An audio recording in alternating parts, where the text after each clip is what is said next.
Hello, Herman Deal, the real deal here. I was gonna do a video today that was gonna be something completely different, but I want to talk today about a client of mine. He sent me a few texts. He's had dramatic weight loss in just a couple of days. He actually called me, is this too fast? Like concerned, like, why am I losing so much weight so fast? And there's a couple of reasons for that. But, we have in our mind that, oh, we shouldn't lose more than a pound a week or 2 pounds per week. But the reality is that no, it can happen much faster and it can be safe. It's not all about what happens, it's how it happens, it's the context around it. Sometimes the weight loss happens very dramatically, very fast, and then it slows down a little bit, it tapers off, and then you got to switch something. You got to do something different. Because remember, the body has an innate intelligence. The body adapts. For example, let me give you another example of a myth that people have. Oh, I only eat one meal a day. Okay. Eventually, your body adapts to one meal a day, and you can actually gain weight by just eating one meal a day. Believe it or not, this happens. Just like you adapt to pooping at the same time every day or every other day. Your dog does this. When you take your dog out to walk, what do? They usually poop at the same time every day, often in the same spot. We create these routines and then we think that's normal. And the reality is, it's not really normal. It's because you created that habit. You created that. Your innate intelligence adapted you to that. So, for example, you might think, oh, a big breakfast is important. And doesn't it make sense to eat a big breakfast to have energy throughout the day? And then you eat a smaller lunch and then a very small dinner. Eat dinner like a pauper, eat lunch like a prince, and breakfast like a king. Yeah, if you adapt your body that way, you're gonna create that reality for you. That's gonna Because your innate intelligence will adapt. Oh, we have breakfast every day, a big breakfast, so your body adapts to that. So my point is that the body adapts to anything and everything. We have an innate intelligence, and sometimes you can get rapid weight loss. And I'm going to get into the details with this client of mine so you can see why this can happen so quickly, and yet it's completely safe, it's healthy, and it's setting the stage for real fat loss. Because this initial loss in weight, it's not totally fat. It's more water, it's more glycogen, but it's setting the stage for real fat loss. The best is yet to come. So the first thing I told my client is you need to get a scale. And great thing to do is to get a scale where you can not only measure your weight, but you can check your body fat. And so we can see here, like you can see the top image here, March 20th. He's 241 pounds. By March 22nd, literally 2 days later, he's down 5 pounds. That's 5 pounds in just 2 days.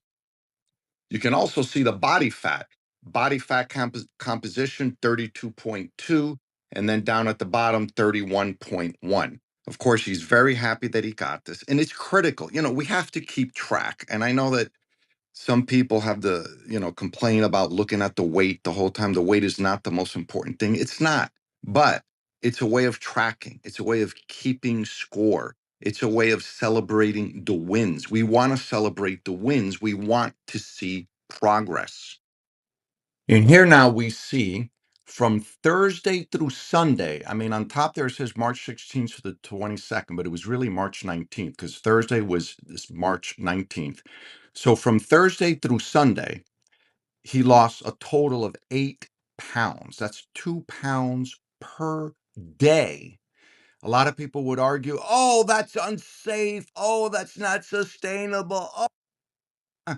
Well, there's a reason why this happens, and it's great that it happened because it's really setting the stage for tremendous fat loss in the future.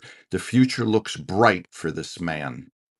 And the thing to understand here, the reason why he lost 8 pounds in just 4 days is because of glycogen depletion. So Carbohydrates and sugar get stored as glycogen in the liver and in the muscle. Okay. And with each gram of glycogen, it holds 3 to 4 grams of water. So because your body is going to utilize glycogen because you're eating um, pure protein with fats, and he also was doing some intermittent fasting. And I didn't even tell him to do this. He was just naturally, because he was already eating d- trending into a carnivore diet. He just started eating less frequently. And he started, like, by himself, doing intermittent fasting without me even saying anything. But that's because when you eat fatty meat, you can go for longer periods of times without having any cravings at all. So, in any case, his body started getting into ketosis, burning fat for fuel, and it started using up the glycogen in the liver and in the muscles. Each glycogen gram holds 3 to 4 grams of water, which is why a lot of it in the beginning is water weight. It drops dramatically. But here's the beauty of all of this: you now have less inflammation. You now have the insulin drops, kidneys release water plus sodium. You might be going to the bathroom fast, more frequently. You're going to lose the weight very, very quickly. And you're setting your body to really get used to burning fat for fuel. And that's what happens when you go on a carnivore diet or its variations. Now, doing keto all the way to the right here is a little bit hard for a lot of people because you got to keep it to under 50 grams of carbohydrate per day. And sometimes it's a little bit hard to figure out. What I like to tell people is if you want to eat just a few carbs, stick with avocados. Each avocado is about 13 grams of carbohydrates. You can eat 2 of them a day, and you're still going to be in ketosis. But this client of mine, he went a little bit extreme. He went all the way to classic carnivore, avoiding all sugars completely, no fruit, no vegetables, nothing. He had eaten a lot of meat throughout his entire life. So, him, in his particular case, transitioning into carnivore was easier than it is with a lot of my clients, because I have clients who have maybe were vegan for a while, they were vegetarian, pescatarian, and then their body isn't adapted to as well to digest the meat. And so it takes a little longer. But with him, it happened quickly. And that's another reason why we had the rapid weight loss. And here you can see what the fat does. If you look at the blue line in the bottom there, that's time after eating, the impact of macronutrients on blood sugar levels. So when you eat fat, you go for a longer period of time where the body takes to process it, to digest it. And so you don't get those cravings. So he was, without me even telling him, he was automatically doing intermittent fasting. He was waking up not hungry, wouldn't eat till about 1 in the afternoon, and then he wouldn't eat again till 6 or 7, and then he's done. And so he was already doing like an 18, 19, or 16, 15 hour fasting every single day, intermittent fasting. This also helped accelerate the rapid weight loss. And this chart here shows the calories per gram that we get out of carbohydrates, proteins, and fat. Look at the blue. The blue shows that we get 9 calories of energy for every gram of fat. What does that mean? That means more energy. Now, other people might argue, and other dietitians and nutritionists and doctors will say, no, avoid the fats because it's 9 calories. You don't want more calories. No, that's bad. I say, no, that's good. By the way, there's tons of other doctors and scientists who agree with what I'm saying, but you want more energy. What does more energy mean? Well, that just means that now when he takes his dog out walking, instead of spending 15 minutes and bringing him right back after he poops, he just feels motivated to keep going. And he was saying that, yeah, I'm walking my dog for like an hour. I'm probably getting 10,000 steps in a day. And I'm not the biggest fan of the 10,000 steps a day thing, but in his case, at this time, it's a good thing because he's looking to lose weight. And when you're looking to lose weight, then doing something like 10,000 steps a day is a good thing at that point in time. So, but that's the point here. More energy is more energy. You have more energy to do things. You're gonna walk your dog with more enthusiasm, go for a longer walk. You naturally burn more energy. And by the way, hello, your brain is 60% fat. So what else do you think is working better? Your brain is working better. Your brain is 60% fat when you take out the water.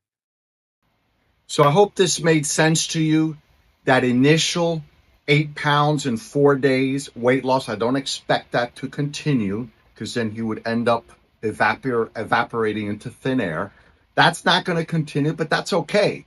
It happened really quickly, really fast, because of the glycogen stores, which is why sometimes, what we've been hearing a whole life, like, for example, one of the important things when you're getting rid of glycogen and you're on a carnivore diet, you're likely going to need to drink more water, more salt. Some clients of mine in the past have gotten headaches, and this is critical. This is why sometimes you need to do like a salt. You need to uptake your salt intake. And I always recommend using Celtic sea salt or pink Himalayan salt. Celtic, I think, is a little bit better. So you want to use that salt with the minerals, and so that the salt helps retain the water, some water in your body, so you don't get a headache. And obviously, this is very common too. A lot of my clients will stop drinking coffee. Oh, I'm going carnivore, so if you stop drinking coffee, you're almost guaranteed to get a headache, okay? And it's not because you're on a carnivore diet, it's because you stop drinking coffee. So I suggest to people, don't stop the coffee. If you want to get off of coffee, do it later on. Don't do it while you're transitioning. The coffee is not going to make a big difference whether you lose the weight or not, unless you have really severe health issues. Maybe coffee is affecting it. Chances are it's not, but it could be. Then maybe you'd want to do that. But otherwise, for weight loss, coffee doesn't really matter. I drink a lot of coffee. But anyway, so that's what's going on. It might be really huge in the beginning. This client now is going to begin his first 24, maybe 30. I told him he's going to fast for one day. He's going to get to the 24-hour point. If he feels pretty good that he can go to sleep and not need to eat anything, then he may go for 36 hours, or he may decide to, at the 24th hour, eat something if he's really starving or not feeling well. So these are all things, a big important concept with a lot of my clients is just to understand that you have an innate intelligence. You want to listen to your body. I give them the guidance, but you also want to listen to your body. That's very, very critical. And we need to get rid of all these myths that we need to count calories, that fat is bad. No, fat is good. It's healthy. I know it might be contrary to everything you've learned your entire life. I know also that how can you live without fruits and vegetables? What are you talking about? I've been told my whole life that's healthy. Well, hey, what can I tell you? We change, we learn new things. And, if you want to get results, maybe what you've been taught your whole life isn't exactly correct. Maybe. In any case, thank you for watching. I'll see you all next Monday with another video, and Thursday with Mr. Skeptical. Bye.